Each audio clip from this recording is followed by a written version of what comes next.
তিনি বলেছেন গত 15 বছরে তৃণমূল সরকারের দুর্নীতি এবং আইন শৃঙ্খলার অবক্ষয়ের খতিয়ান তুলে ধরতে একটি বিশেষ শ্বেতপত্র প্রকাশ করা হবে। তৃণমূলের বিরুদ্ধে আঙ্গুল তোলে। আমার প্রশ্ন তাদেরকে যে আমি আজ থেকে 757 দিন আগে একটা টুইট করেছিলাম, প্রায় 2 বছর আগে, যে আপনারা কত টাকা, এই টুইটের কপি আমি আপনাদের দেখাচ্ছি, এটা অন রেকর্ড রয়েছে, এক্স হ্যান্ডেলে গেলে আপনারা পাবেন, যে এটা আমি করেছিলাম 14ই মার্চ 2024 সালে লোকসভা নির্বাচনের আগে, যে আপনারা গত 5 বছরে কত টাকা দিয়েছে আবাস যোজনায় বা গ্রামীণ সড়ক যোজনায় বা 100 দিনের কাজে, এমজি নারেগায়, তার শ্বেতপত্রটা প্রকাশ করুন। 757 দিন পার আজও শ্বেতপত্র প্রকাশ করতে পারেনি।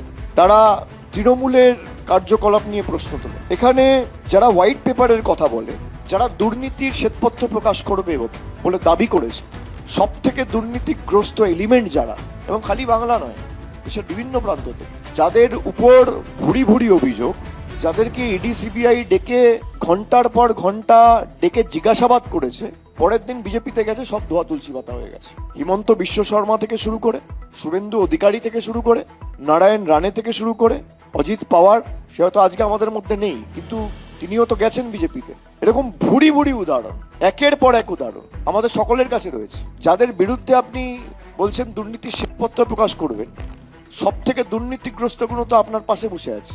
কারোর বিরুদ্ধে 4টে 5টা 6টা করে ইডি সিবিআইয়ের মামলা। আপনি শ্বেতপত্র ছেড়ে দিন, যাদের বিরুদ্ধে জনসমক্ষে প্রুফ রয়েছে, আপনারা তাদেরকে নিয়ে দুর্নীতির বিরুদ্ধে লড়াই করবেন। শুভেন্দু অধিকারীকে নিয়ে, হিমন্ত বিশ্ব শর্মাকে নিয়ে, পেমা খান্ডুকে নিয়ে, যার বিরুদ্ধে সুপ্রিম কোর্ট অর্ডার দিয়েছে 1250 কোটি টাকার দুর্নীতি হয়েছে, বিজেপির মুখ্যমন্ত্রী নারায়ণ রানে, এদেরকে নিয়ে আপনারা দুর্নীতির বিরুদ্ধে লড়াই করবেন। এগুলো লোক হাসানো।